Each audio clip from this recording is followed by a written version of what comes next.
आइए आज हम बात करते हैं गोनेडोट्रोपिन रिलीजिंग हार्मोन एनालॉग्स की। ठीक है, जिसको हम GnRH एनालॉग भी बोलते हैं। तो ये एनालॉग हुए, यानी जिस तरह से हमारा गोनेडोट्रोपिन रिलीजिंग हार्मोन काम करता है उसी तरह ये भी काम करेंगे। Same mechanism of action GnRH वाला ही होगा। ठीक, तो ये हम यहाँ पे देख लेंगे। तो देखिए GnRH का नॉर्मल काम क्या होता है, हम यहाँ पे एक बार फिर से देख लेते हैं। तो देखिए हाइपोथैलेमस से हमारा GnRH रिलीज होता है और ये एंटीरियर पिट्यूटरी को स्टिमुलेट करता है, और ये एंटीरियर पिट्यूटरी फिर ये सिक्रेट करती है LH एंड FSH। फिर ये देखिए LH जो होता है ये जाके ओवरी पे वर्क करता है फीमेल में, और ओवरी से फिर देखिए टेस्टोस्टेरोन और एस्ट्रोजन निकलता है। ठीक है, और ये मेल में देखें तो मेल में ये जाके टेस्टिस पे वर्क करता है, और टेस्टिस पे देखिए यहाँ से फिर टेस्टोस्टेरोन रिलीज होता है। ठीक, फिर ये टेस्टोस्टेरोन का जो आगे काम है ये पूरा हम बात कर चुके हैं ऑलरेडी। तो ये हुआ फंक्शन। अब यहाँ पे देखिए मेन फंक्शन हमारा क्या था कि यहाँ पे ये जो है एंटीरियर पिट्यूटरी को स्टिमुलेट करता है। अब इसके एनालॉग कौन कौन से हैं, तो देखिए ल्यूप्रोलाइड, गोसरेलिन, नेफारेलिन और हिस्ट्रेलिन और बेसारेलिन। तो देखिए ये सारे जो हो गए ये GnRH एनालॉग हो गए। अब इनका मैकेनिज्म ऑफ एक्शन क्या होता है, तो देखिए act as GnRH agonist when used in pulsatile fashion. तो देखिए ये GnRH दो तरह से काम करता है। अगर ये कंटिन्यू रिलीज हो रहा है ना तो ये इनहिबिटरी एक्शन दिखाएगा, क्योंकि कंटिन्यू जब रिलीज होगा तो जाहिर सी बात है कि इसके जो रिसेप्टर्स हैं वो डिसेंसिटाइज हो जाएंगे, जिसकी वजह से इसका एक्शन कम हो जाएगा। लेकिन अगर ये पल्सेटाइल होगा तो इसका एक्शन ज़्यादा देखने को मिलेगा GnRH का। तो यही चीज़ एनालॉग का भी देखने को मिलेगा कि अगर हम इसको जो है पल्सेटाइल फैशन में यूज़ करेंगे ना तो ये एगोनिस्ट का काम करेंगे। यानी जो GnRH का फंक्शन है नॉर्मल कि एंटीरियर पिट्यूटरी को स्टिमुलेट करके FSH और LH को रिलीज कराना, तो अगर हम पल्सेटाइल यूज़ कर रहे हैं तो ये हमको फंक्शन देखने को मिलेगा। ठीक है, एनालॉग का काम किया यानी एगोनिस्ट का काम किया। और अगर इसको हम कंटिन्यूअस यूज़ करते हैं ना तो कंटिन्यूअस यूज़ करने की वजह से यहाँ पे देखिए first transiently act as GnRH agonist. शुरू में तो GnRH एगोनिस्ट की तरह काम करेगा कि शुरू में जो है रिसेप्टर प्रेजेंट है, और रिसेप्टर मौजूद होने की वजह से जब इसका एनालॉग देंगे एंटीरियर पिट्यूटरी पे काम करेगा और यहाँ से LH और FSH रिलीज होगा शुरू में। ठीक है, इसी वजह से हमको ट्यूमर फ्लेयर देखने को मिलता है शुरू में। ठीक है, ट्यूमर में और ज़्यादा हमको, अगर ट्यूमर कोई है तो हमको मालूम मोस्टली ट्यूमर जो होते हैं वो LH या FSH के बढ़ने की वजह से होता है। किसके बढ़ने की वजह से होते हैं हम यहाँ पे बात कर रहे हैं। तो जब हम शुरू में देंगे ट्यूमर के ट्रीटमेंट में हम इसको देते हैं। ठीक है, ट्यूमर के ट्रीटमेंट में हम गोनेडोट्रोपिन का इस्तेमाल करते हैं, अभी हम यहाँ पे बात करते हैं। लेकिन जब हम शुरू में देते हैं ना तो ट्यूमर फ्लेयर हमको देखने को मिलता है। ट्यूमर में और ज़्यादा वर्सनिंग कंडीशन शुरू में देखने को मिलती है। लेकिन क्या होता है, but subsequently act as GnRH antagonist. लेकिन धीरे धीरे ये फिर GnRH एंटागोनिस्ट का काम करने लगता है, क्योंकि down regulate GnRH receptor in pituitary.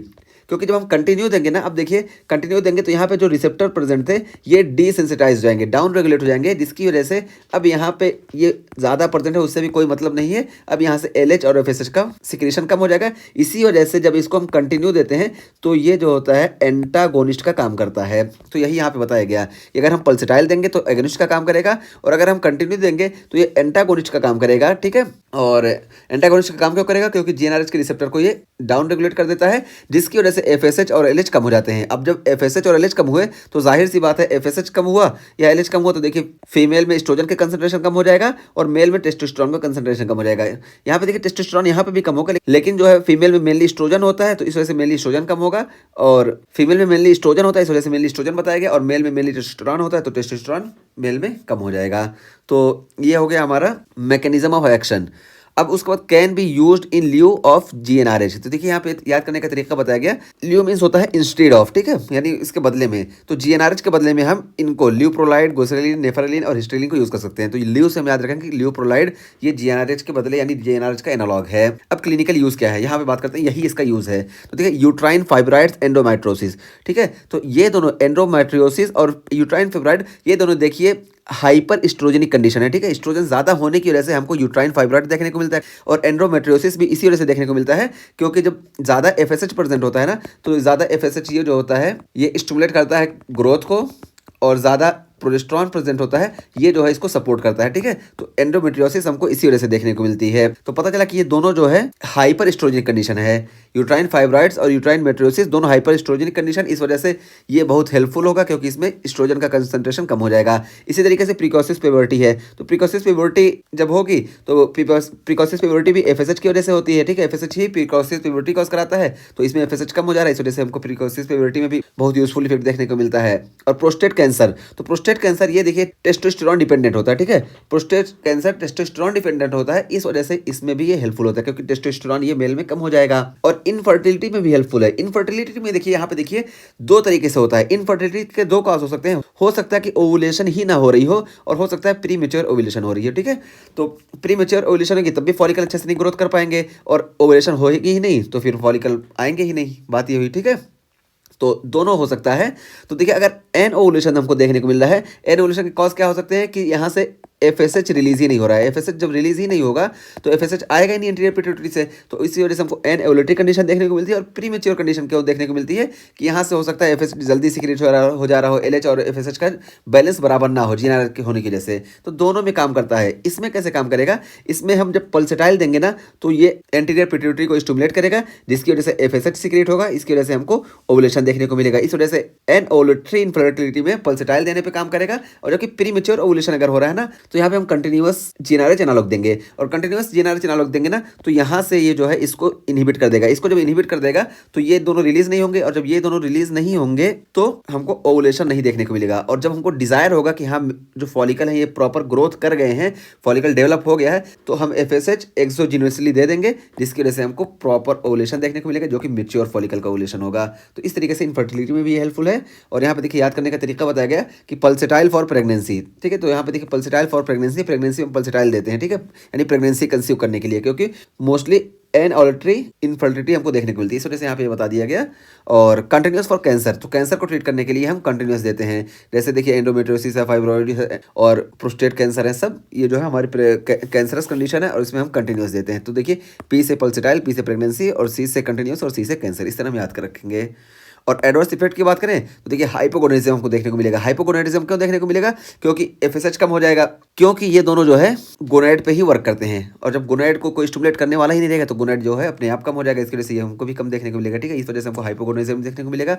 और लिबिडो भी इसी वजह से देखने को मिलेगा, क्योंकि लिबिडो इस वजह से देखने को मिलेगा, एफएसएच कम हुआ तो फीमेल में लिबिडो कम देखने को मिलेगा, टेस्टोस्टेरोन कम हुआ तो मेल में लिबिडो कम देखने को मिलेगा। और इरेक्टाइल डिस्फंक्शन देखने को मिलेगा। और इरेक्टाइल डिस्फंक्शन क्यों देखने को मिलेगा, क्योंकि जो टेस्टोस्टेरोन मेल में सीक्रेट होता है ना, ये टेस्टोस्टेरोन ये स्टिमुलेट करता है नाइट्रिक ऑक्साइड को, ठीक है। और जब नाइट्रिक ऑक्साइड को स्टिमुलेट करेगा तभी जो है इरेक्शन होगा, और नाइट्रिक ऑक्साइड नहीं रहेगा तो हमको इरेक्टाइल डिस्फंक्शन देखने को मिलेगा, क्योंकि टेस्टोस्टेरोन नहीं है इस वजह से नाइट्रिक ऑक्साइड नहीं आया, और नाइट्रिक ऑक्साइड नहीं आया तो इरेक्टाइल डिस्फंक्शन देखने को मिलेगा। और टेस्टोस्टेरोन ये लिबिडो को भी इंक्रीज करता है, और हमको मालूम है कि नाइट्रिक ऑक्साइड ये हमारे सीएनएस से भी कंट्रोल होता है, ठीक है। सीएनएस से जब स्टिमुलस आएगी तभी नाइट्रिक ऑक्साइड सीक्रेट होगा। तो इस तरीके से नाइट्रिक ऑक्साइड कम हो जाता है कंटिन्यूअस जीएनआरएच देने की कंडीशन में। और नोजिया और वोमिटिंग देखने को मिलेगी, क्योंकि ये जो होते हैं हार्मोनल डिसबैलेंस जब होता है ना, एलएच और एफएसएच जब हार्मोनल डिसबैलेंस देखने को मिलेगा हमको, इस वजह से ये स्टिमुलेट कर देते हैं कीमो रिसेप्टर ट्रिगर जोन को, ठीक है। जब chemo receptor trigger zone stimulate होगा तो ये नोजिया और वोमिटिंग कराएगा। और उसके बाद फिर यहाँ पे एक हम बताएं कि मेनोपॉज लाइक सिम्टम भी हमको देखने को मिलेंगे, जैसे हॉट फ्लैशेस वगैरह, ठीक है, क्योंकि यहाँ पे जब एस्ट्रोजन नहीं प्रेजेंट होगा तो हमको मेनोपॉज लाइक सिम्टम देखने को मिलेंगे, जैसे हॉट फ्लैशेस। तो ये हम आज बात की गोनेडोट्रोपिन रिलीजिंग हार्मोन की। ये इसके 4 एनालॉग हो गए, ल्यूप्रोलाइड, ग्रोसरेलिन, नेफरेलिन एंड हिस्ट्रेलिन, और एक हम एक्स्ट्रा बता दिए बेसरेलिन, ठीक है।